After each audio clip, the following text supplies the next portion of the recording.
In the last class, I discussed regarding some of the important parameters in which the scoring is done or the rating is considered, or the rating of the various rating according to IGBC is rated, or the various clause or the criteria based on that various ratings are there.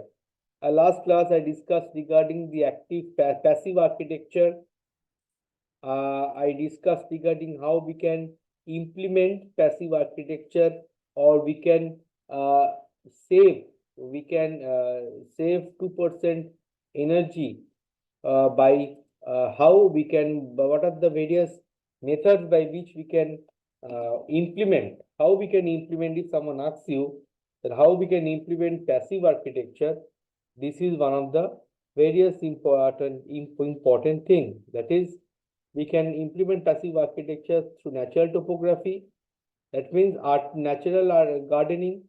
If you provide gardening, no problem. Along with that, you have to provide you have to preserve, actually, you have to preserve the natural environment or the topsoil of the campus. Already the topsoil topic already I have showed you in the video of the Terry in the very first class. And also we discussed that if the percentage of site area, this one, if the percentage of site area with natural topography and or vegetated area, if it is more than 15%. For example, if my plot, that means how based on how the area, or what percentage of the area it is calculated, কিভাবে আমি calculate করব, the area is calculated based on plot area. Okay, area is calculated based on plot area. Those who are in first year, they will not understand, but later on you will be able to understand when we will teach you regarding the basic building orientation, building architecture, and building dimension. Okay, so these are all aided with building project. So area calculated based on plot area.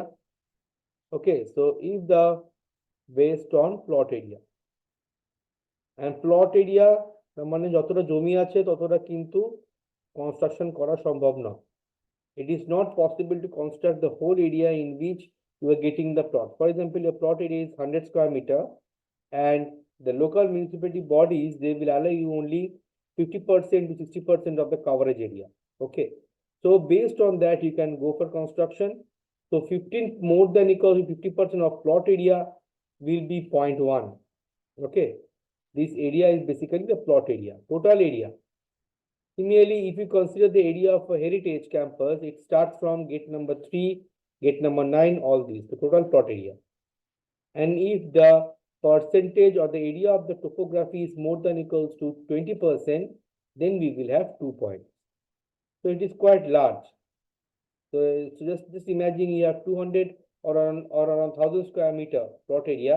That means 800 square meter will be allowed for construction, while the 200 square meter area will be only be kept for natural topography and gardening, that thing. Then only you will get 2 points. So obviously it is a bit it will not be very cost effective for the campus or for the organization, whether it is core company, whether it's company or institutions. Okay, I also discussed regarding the heat island reduction, how we can reduce the heat island, that is the artificial heating up or the heating up of the urban areas. Mainly why the heating up takes place due to the huge lack of vegetation, trees, greenery, because majority of the area in urban area, city area, they're all paved. Okay, so that is why heat island reduction or heat island formation, how it is formed and how we can reduce this, that also I have discussed in the last class. How the heat island phenomena is formed, these all this can come as an MCQ also, that all the 100 will be 100 MCQs. Okay, 100 MCQs or 50 MCQs of 2 marks each.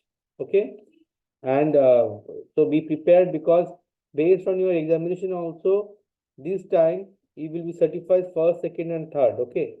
So from this year, I started this thing that will start from for first, second, and third position, and your score will be mentioned in the certificate.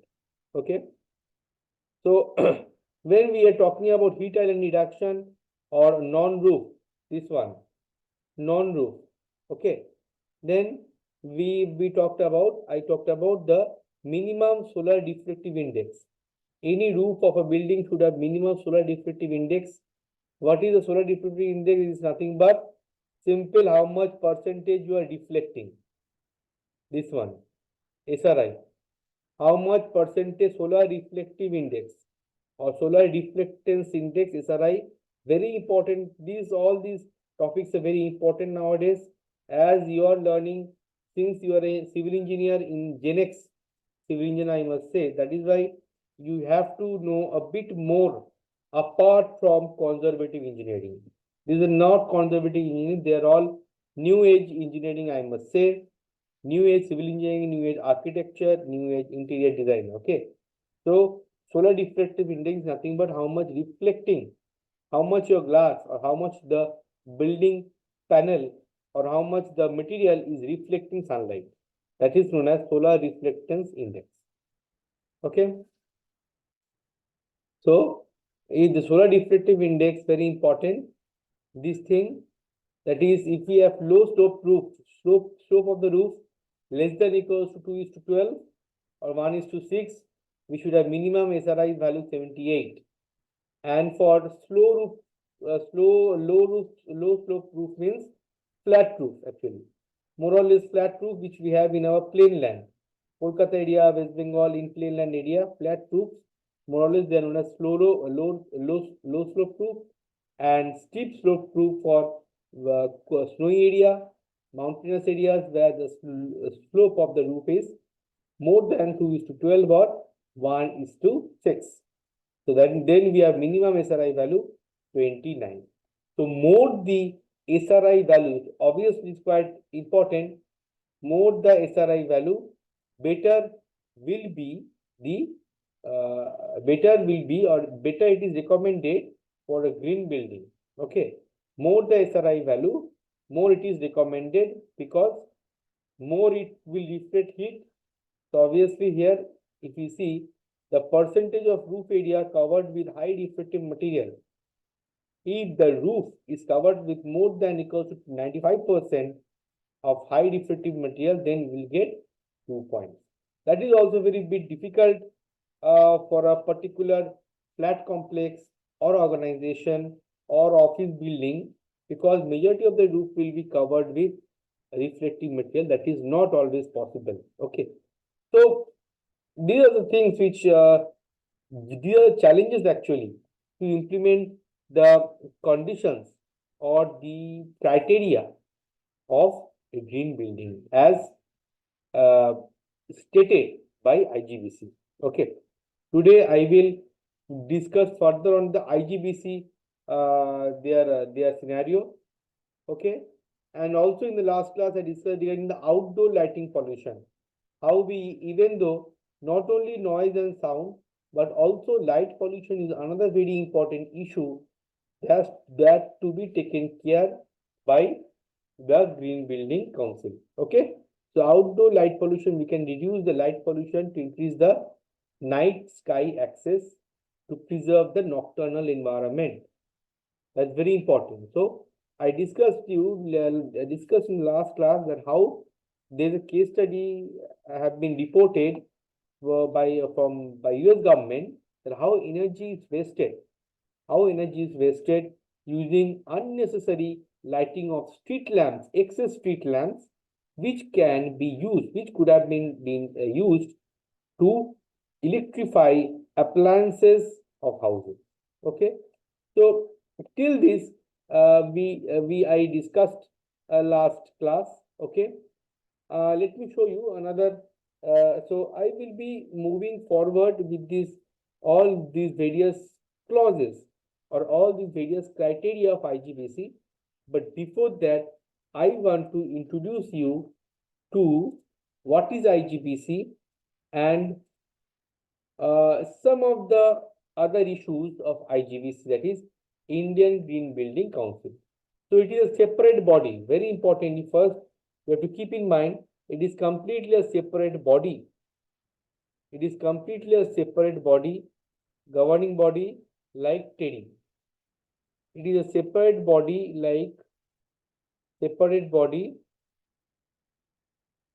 in addition to TEDI.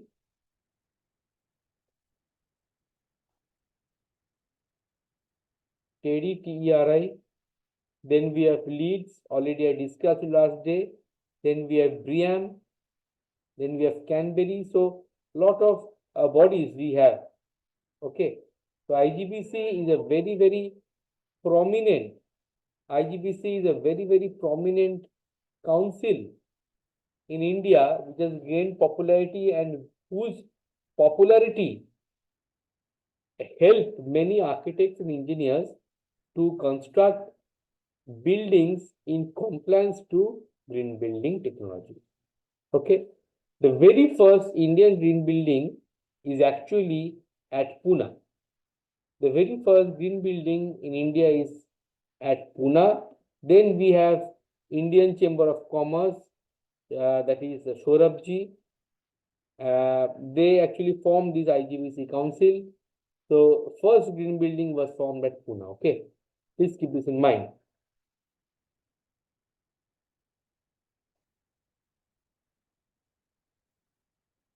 First green building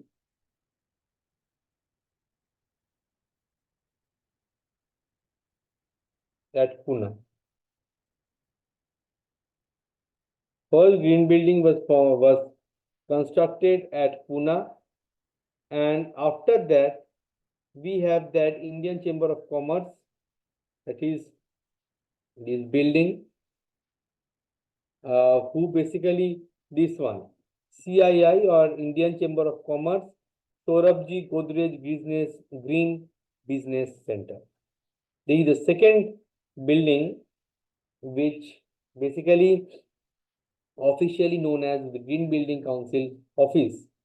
That is Indian Chamber of Commerce, CII, Saurabhji Godrej Green Business Center. Okay. In our Kolkata, we have a lot of green buildings, and we have the Technopolis building at Sector 5. If you have gone to Newtown area, Sector 5 area, you know that the Technopolis building is one of the various about the premium green building, which was rated 5 very nice, rated gold by Leeds actually in 2006. In 2006, okay, much year earlier. The very important thing, many people ask this question, that please give some examples of green building in our Kolkata. Okay, so we have in Kolkata we have a very prominent Technopolis building. Even Howrah station is also green building rated also. Technopolis building at Sector 5 is rated by Leeds. Green Technopolis building is green building. I am writing in short. GB platinum rated. Technopolis building, green building, platinum rated by Leeds. It was first rated by Leeds in 2006. Okay. Now let us talk about the IGBC, a very important issue. Those who are learning the subject sustainable construction methods, they completely their syllabus is complying or matching with our green technology syllabus. Okay. So then overview of Indian Green Building Council rating system. So first, if question someone asks you that what is green building, how we define green building? So it is a definition, very nice definition. Green building refers to both a structure and the using of processes. Okay, so that is why Howrah station has been recently been rated as a green building platform or green building area, campus. Okay, so green building refers to both a structure, that is, it may be building, it may be cooling tower, anything, and the using of processes that are environmentally responsible and resource efficient. Obviously, it is saving resources, it is saving electricity, it is saving water. So obviously, it is resource efficient throughout a building's lifespan. Throughout a building's life cycle. So what is the building lifespan or life cycle? How many years of a building does a building sustain? Please, I want some answers from you. More or less, how much is the lifespan of a building? Sir, Anyone 50 can to answer? 100 years. 50 to Sir, 100 years. 50 to 100. Yeah, it's a good concept, but it's a bit on the higher side. Actually, buildings are actually buildings are designed and constructed keeping in mind. Just wait. Let me erase.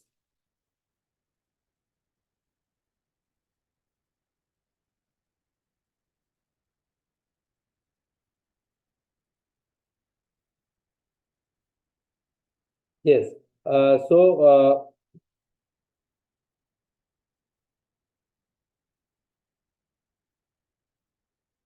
the main is that our normally the lifespan of buildings ranges from more or less 50 to 70 years.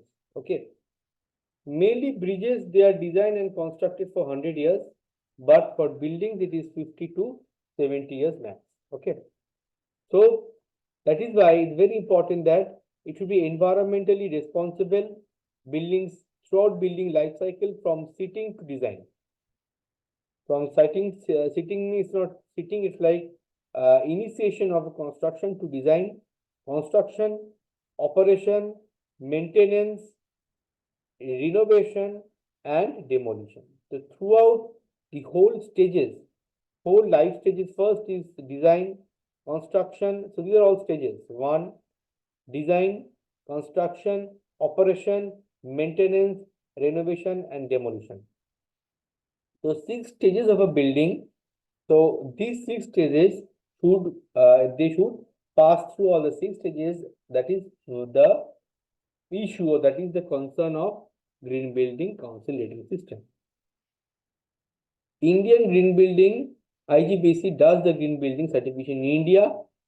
Also, along with this, TEDI also conducts few ratings also, but IGBC is more popular. Okay, so green buildings, see here, very nicely it is given. Green buildings, we have sustainable sites. Already I have discussed on which area we have points and ratings. Water efficiency, energy and atmosphere, materials and resources, indoor environmental quality, innovation in design, and regional priority. 1, 2, 3, 4, 5, 6, 7. 7 important points based on which green building is standing. Certification already I discussed with you. 40 to 49 points certified, 50 to 59 silver, 60 to 79 gold, and above 80 is platinum. Platinum, if any building is platinum rated, just imagine how efficient the building or the campus is. Okay. This is very, very important. If any green building or any construction campus is platinum rated, just imagine it's above anything. It's 5-star almost. Okay. Even 5-star hotels don't have the ratings. They have very few 5-star hotels or 7-star hotels. They have these IGBC ratings. Okay. In the green buildings, we have 110 points. Under this, we have 110 points. Under this, we have 26 points for sustainable sites. So see, MCQ will be asked from these points. For sustainable sites, SS 26 points. For water efficiency, 10 points. Energy and atmosphere, 35 points. Materials and resources, 14 points. Indoor environmental quality, 15 points. Innovation in design, 6 points. Regional priority, 4 points. So we have 7 important segments where, and all the segments, their weightage is shown here. So the highest weightage stands in energy and atmosphere with 35 points. So please do remember this thing, that the weightage of various factors.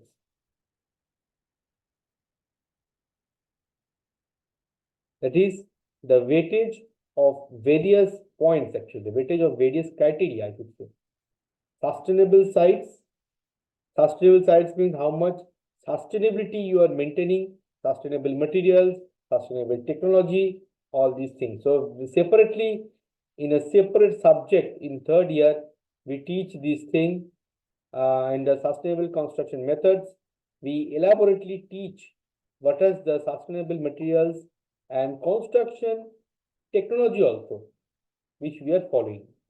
Water efficiency 10 points.